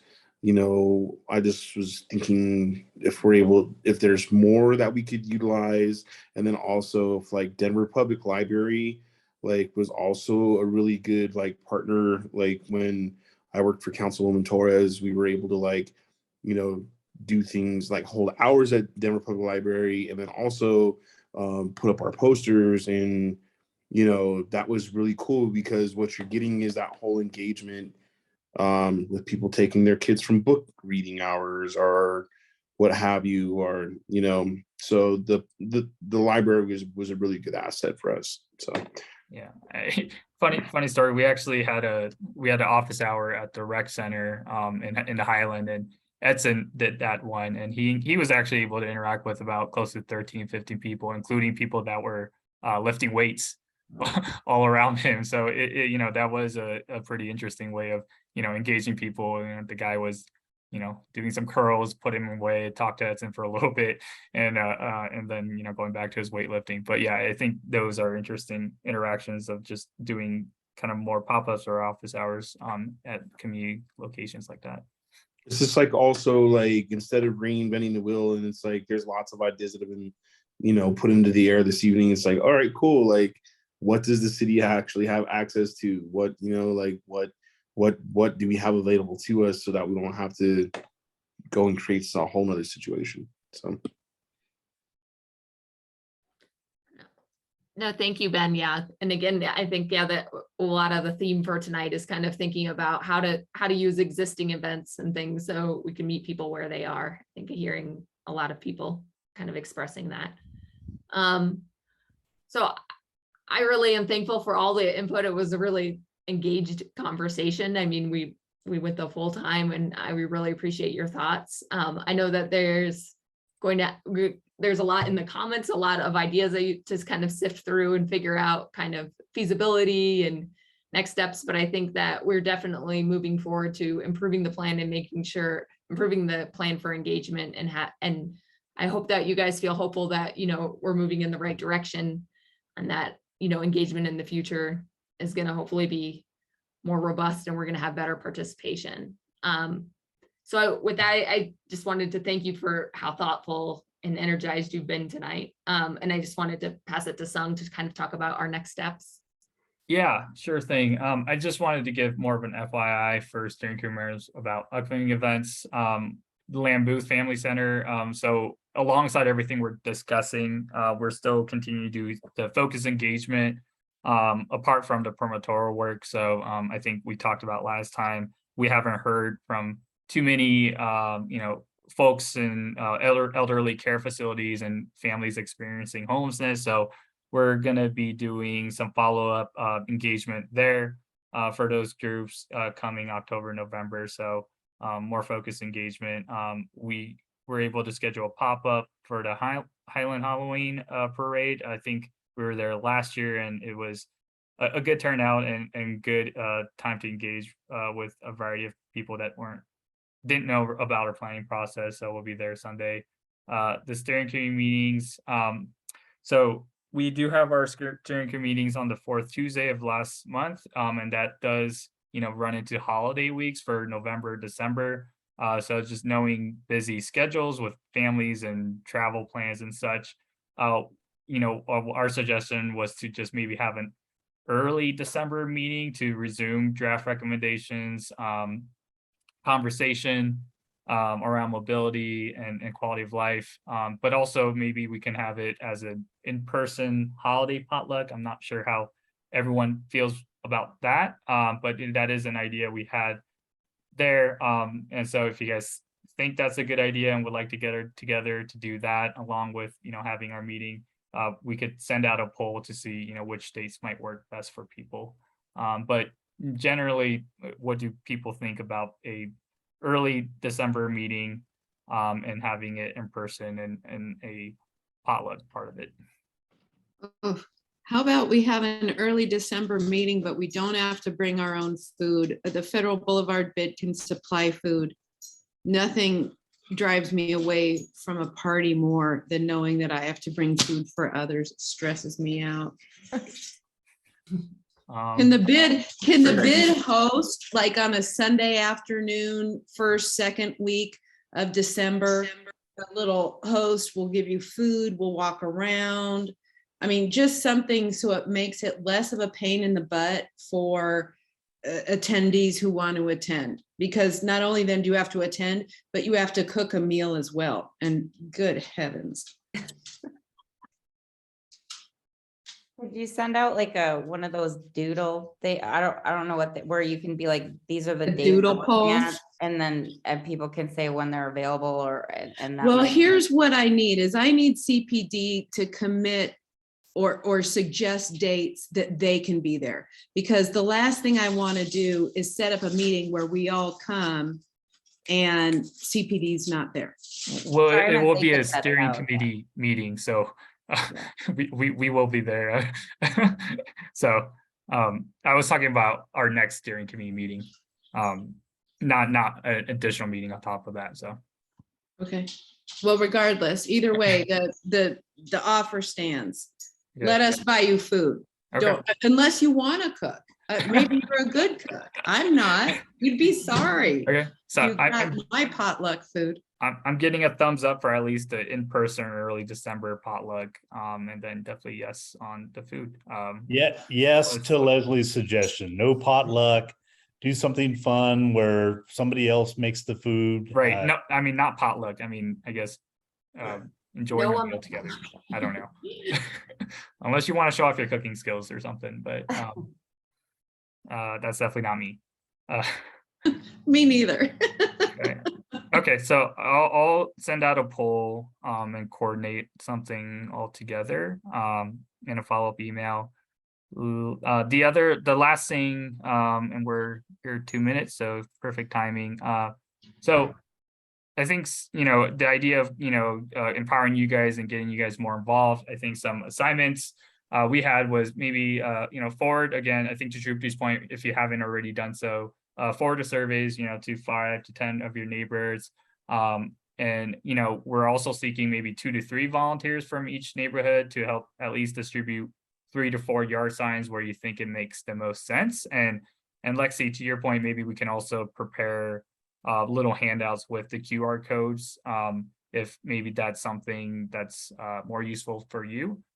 So if that's of interest to you for at least volunteering for the yard signs, please let me know just by the end of this week so we can at least coordinate that in the next 2 weeks or so to get that happen and rolling. Just And I real quick, posted in the chat, Sung, just an easy thing to do. The surveys are live on the Near Northwest Area Plan website. Just post it on your social media, LinkedIn, Facebook, anything where you think you might have an audience that may live in the neighborhood. I tasked our team to do that, and I believe that we got some traction that way. So certainly you all that live in the neighborhood would as well. just a real quick question for the yard signs. Is it the same as any other sign? If it is put in the tree lawn, it will get taken, or do they, if it's a city related thing, do they care? Does anybody know that? I don't know. Sorry. It will get taken. If it's on your private property, you're fine, but not in the tree lawn. So they will take them. If you're putting them in parks, we can ask for special permission if it is tied to an event within the next couple days. We have said, hey, please don't take these. We've reached out to our field superintendent for the Northwest Parks. But yeah, don't do that. Okay, so we're talking about thanks for bringing that up. Yeah, so we're talking about asking some neighbors or people that we know, not like just putting them in random places. Yeah, so I guess I'll have to place some guidelines around that. So yeah. We don't want to get them taken. So yeah. Okay, thanks. Okay. Well, I think that's really it. Thank you again for the great conversation, and definitely review the notes, and I will follow up with at least some of the immediate things, and then we can have a follow-up discussion on this in future meetings. Okay. Well, thank you, everybody, and hope you guys enjoy the rest of your evening. Thank you. Thanks, everyone. Night all. Right. Sang.